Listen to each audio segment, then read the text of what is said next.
What's the wildest thing? You up? Text has lead to.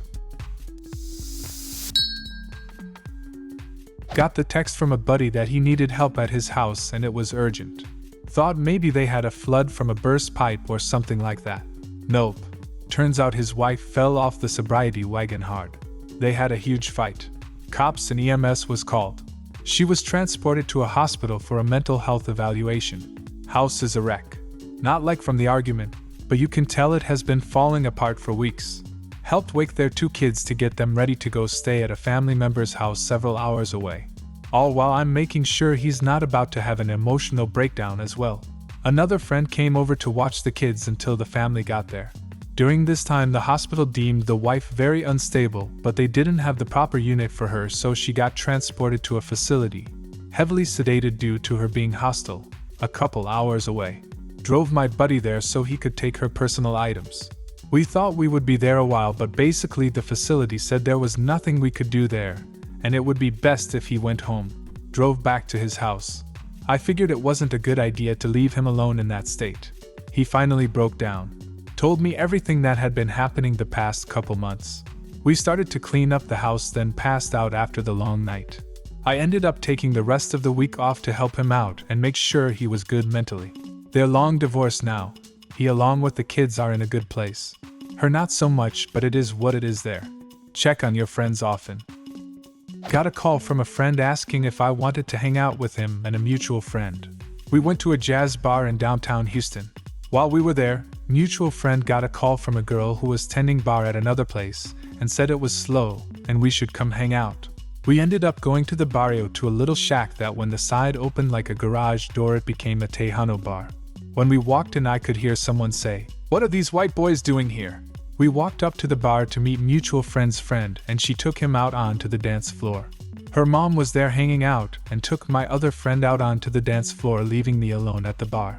While I was standing there, a guy who looked like he could be cast as Mexican gangster in a movie walks up and stood inches from me and looked me up and down like he wanted to start something. Thinking quickly, I stuck out my hand and said, "What's up, buddy?" Dude shook my hand, gave me a hug, and was my best friend for the rest of the night. It was a buddy of mine at about 1 a.m. hitting me up about his neighbor's dog. He had seen the dude beating on the dog previously, but this particular night he had left him outside in about 10-degree weather without any shelter. I packed my shit up, bolt cutter and a mask, and we went and liberated that dog. He was possibly the greatest dog I've ever had the experience of living with. I miss that dude every day. Dogs like him show appreciation and love like no other. The TLDR, I stole a dog and he became my new best friend. You didn't steal it, you liberated that dog. Meeting my wife. I had fallen asleep and got a text from a girl that I had been casually seeing. She and some friends were drunk at a party and needed a ride.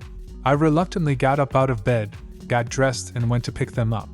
When they piled into the back seat, I looked back to see who had gotten in the car and my future wife, and I locked eyes. That was 14 years ago.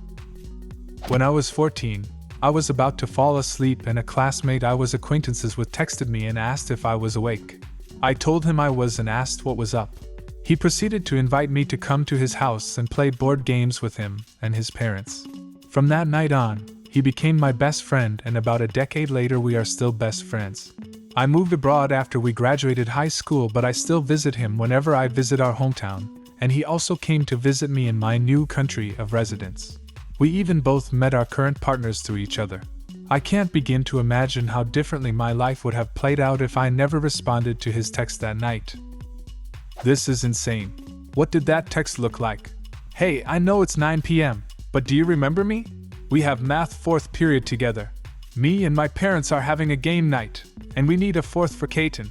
Do you want to come over and play?" And you were just like, "Yeah, sounds dope."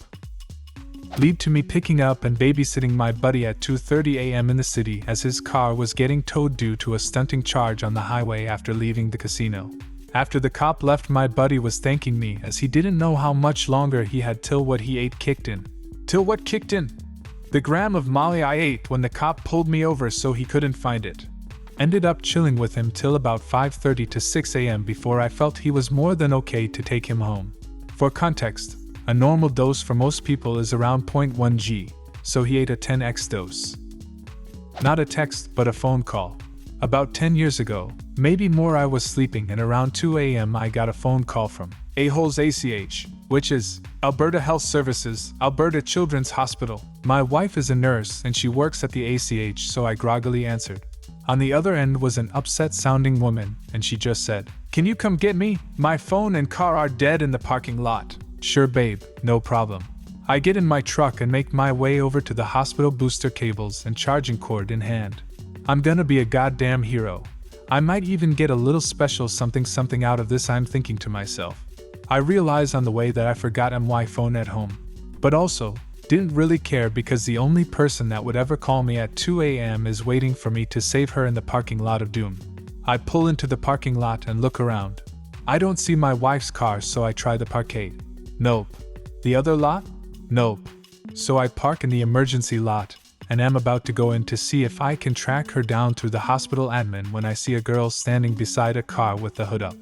I ask her if she needs help and she says, "No, my phone is dead, but my boyfriend is on the way to get me." Cool beans. I go inside and go up to my wife's unit and ask if she's there. The unit clerk looks at me like I'm a complete nutjob and says, She is an educator now. She only works days." Right, yes. I do remember that. So I ask to use their phone and I call my wife. She picks up the phone steaming mad at me, wondering why the fuck I left in the middle of the night, didn't take my phone and didn't tell her where I was going. I'm like, someone from the children's hospital called me and said they needed a boost. At this moment I'm very confused. I tell her I'll be back shortly and we can talk it over. I go back out to my truck and see that same girl standing there. I get a strange feeling, so I ask her if she happened to call from the hospital at around 2 a.m. She says yes and starts looking at me funny. I ask her what number she called and she says a number that is almost exactly the same as my number. My number starts with XYX, and the number she says she called was YXY. It dawns on me. She transposed the numbers and accidentally called me. I laugh, give her a boost, and we part ways.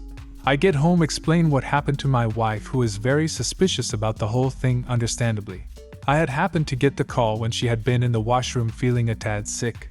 Anyway, a few weeks later, one of the other nurses was telling my wife a funny story about how one of her friends accidentally called someone else's husband to boost her car one night, and that idiot actually showed up. I was that idiot.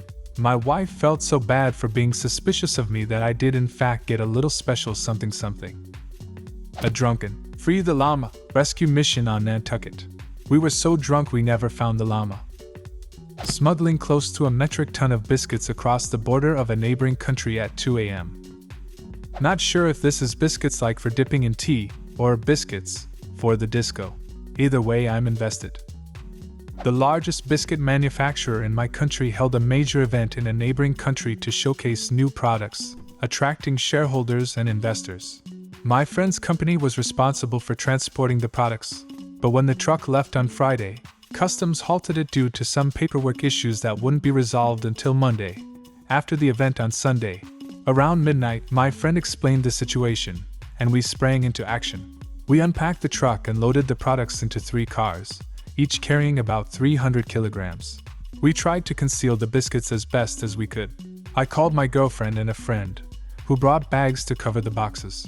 One car was filled with fishing gear, and the other claimed to be visiting grandma. We departed 15 to 20 minutes apart to avoid raising suspicion. All 3 of us made it through without being searched.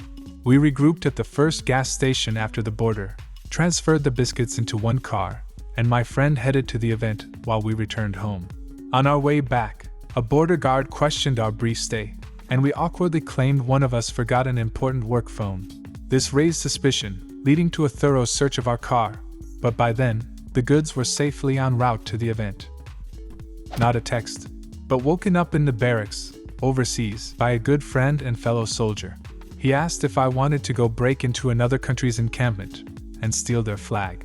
This was early nighttime, like people were still working early. So we did.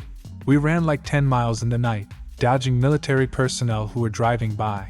Broke into the camp, which was difficult, then had to break the flagpole's lock system and cut the flag down. 10 miles back. Our guards were still guarding the entry. We just blended in with some vehicles that were gaining entry. We just walked right in. Insane, still the craziest thing I've done.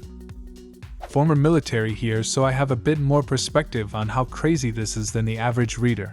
But this may be the craziest response in this thread. You and your buddy are nuts. I'm glad you guys didn't get caught, since that would have been dire.